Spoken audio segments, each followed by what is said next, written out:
Perkenalkan, nama saya Cynthia Nopanta Sitoang. Saya dari ruangan Santo Maximilianus. Sekarang saya kuliah di Sekolah Tinggi Pastoral Santo Bonaventura delle Tue Medan. Baik, dalam video ini saya akan menjelaskan sejarah singkat Gereja Paroki Santo Pius ke-10 Aekan. Gereja ini sudah ada pada tahun 1940 dan masuk ke daerah Tapanuli di bagian timur Sumatera Utara, bahkan juga sampai kepada daerah Riau.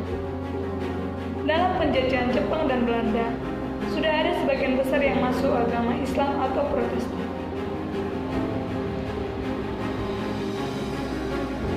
Penduduk Jepang dan Belanda selalu menjajah untuk merebut kota tebing tinggi dan kota Medan. Umat Protestan dipaksa untuk menganut atau mengikuti masyarakat Melayu atau penduduk setempat, juga dipaksa untuk menganut agama Islam.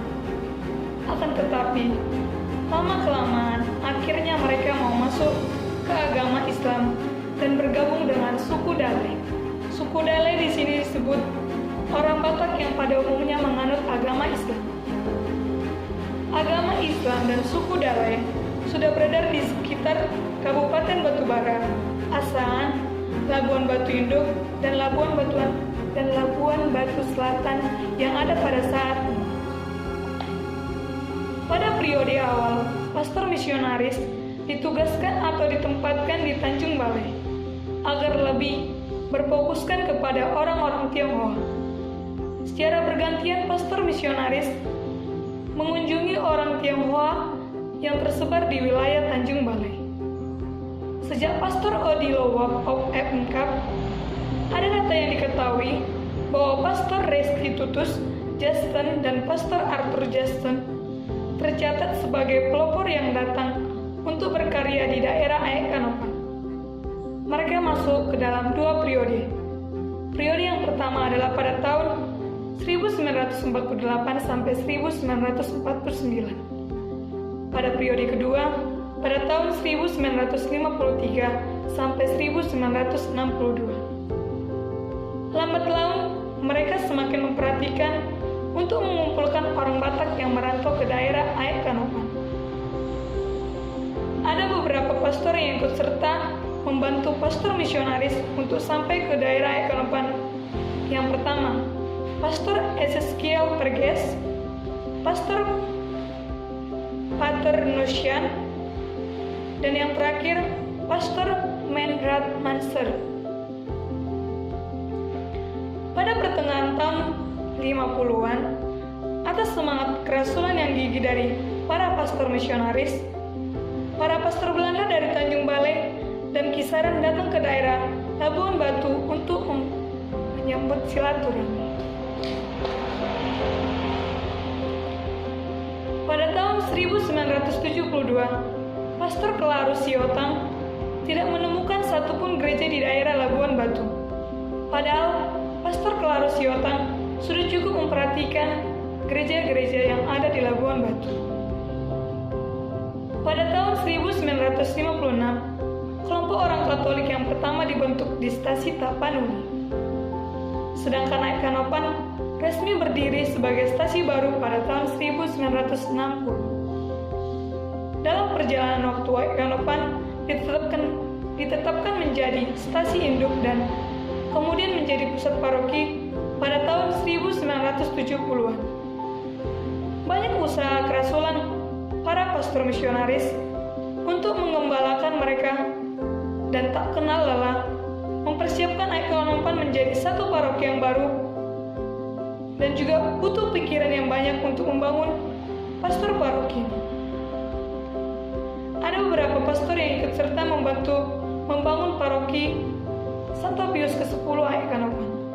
Yang pertama, Pastor Antonius Siregar, Pastor Beatus Jansen, Pastor Arye van Demen, dan juga beberapa suster yang ikut sertanya.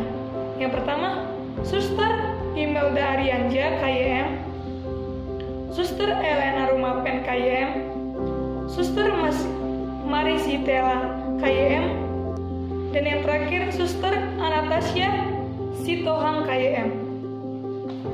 Dan juga beberapa tokoh umat perdana yang ikut membantu. salah satunya yaitu Bapak Johannes Raja Gugu dan Ibu R. Siburia. Menurut kesaksian Pastor Ari Pandemen, pada awal tahun 1970, paroki Kisaran semakin tambah luasnya karena berpindahnya umat ke Asahan dan Labuan Batu, sampai kepada perbatasan Riau juga. Mereka menggarap tanah dari Tapanuli dan Samosir dari ujung ke ujung. Panjangnya paroki sudah lebih dari 200 km. Maka Bapak Uskup Pandenbroek menegaskan kepada Pastor Cempenes untuk mencari tempat yang strategis untuk cocok pemekaran paroki. Sebagian langkah pertama, sebaiknya agar dapat dalam jangka waktu yang agak singkat dengan disusulnya dengan paroki Aik Nabar. Sesudah ditinjau oleh Pastor Cempenes dan Pastor Jenes, tanah itu akhirnya resmi dibeli kantor camat pada tanggal 17 Maret 1975. Pada waktu yang sama, tersiar berita atau terdapat berita bahwa Tata Suci telah mengangkat Pastor Pius Batu Barat diangkat sebagai uskup pembantu dengan tujuan untuk mengambil alih tugas Uskup Agung Medan. Suatu peristiwa yang bersejarah bagi sejarah keuskupan buat paroki Aik Kanopan. Pada tanggal 16 Mei pada tahun 1975, Aik Kanopan resmi sebagai paroki baru dengan nama paroki Santo Pius ke-10 Aik Kanopan. Pastor yang pertama kali ada di paroki Santo Pius ke-10 Aik Kanopan adalah Pastor Ari Pandemen, dan didampingi juga dengan Pastor Beatus Jensen. Kemudian pindah dari Kisaran ke Aik Kanopan pada tanggal 26 Mei 1975. Sebagai paroki yang sudah resmi, maka sarana-sarana yang mendukung keresmian dibutuhkan seperti stempel paroki. Untuk membuat stempel dibutuhkan nama pelindung resmi paroki, dan dalam pemikiran Pastor Ari Pandemen secara spontan muncullah sebagai Santo Pius ke-10. Mengapa Santo Pius ke-10? Karena masih agak kontemporer. Pada tahun 1960, sebelum meninggalnya beliau, sangat terkejut beliau atas Perang Dunia Pertama telah pecah. Karena sebagai Uskup Agung Venetia yang sangat dicintai dan akrab dengan umat yang sederhana, sebagai paus, beliau mengusahakan agar perayaan lebih hidup dibutuhkan partisipasi umat beriman. Keputusan yang amat terkenal yaitu bahwa umur anak-anak untuk boleh mengambil atau menerima komuni kudus dipercepat sampai pada 7 tahun. Beliau dibajak untuk beberapa kelompok ultra konservatif dalam gereja yang ingin menghalangi segala perkembangan. Bagi Pastor Ari Pandemen, sejak awal paroki ini sangat menantang dan menyaksikan. Menurutnya, beliau menuliskan kesan beberapa yaitu tentang berkaryanya dia di paroki Aik Kanopan. Kesannya yaitu amat menarik, menantang, dan juga mengasihkan. Semangat para pemuka jemaat bergairah. Umat masih gembira menerima pastor dan juga suster. Bagi mereka masih sungguh kabar gembira di tonga-tonga tombak Nagok Rongin. Ungkapan tersebut memberi kesan tersendiri pada Pastor Ari Pandemen dan juga beberapa rekannya dan juga pendampingnya. Lahan luas membentang subur dan sangat alamiah. Perkehidupan ekonomi sangat-sangat memperhatikan, akan tetapi umat masih membutuhkan para petugas pastoral yang disambut dengan antusias dan dengan hangat.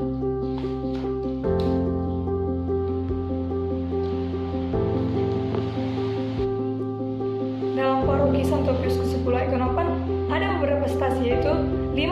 Anastasi dan juga beberapa rayo.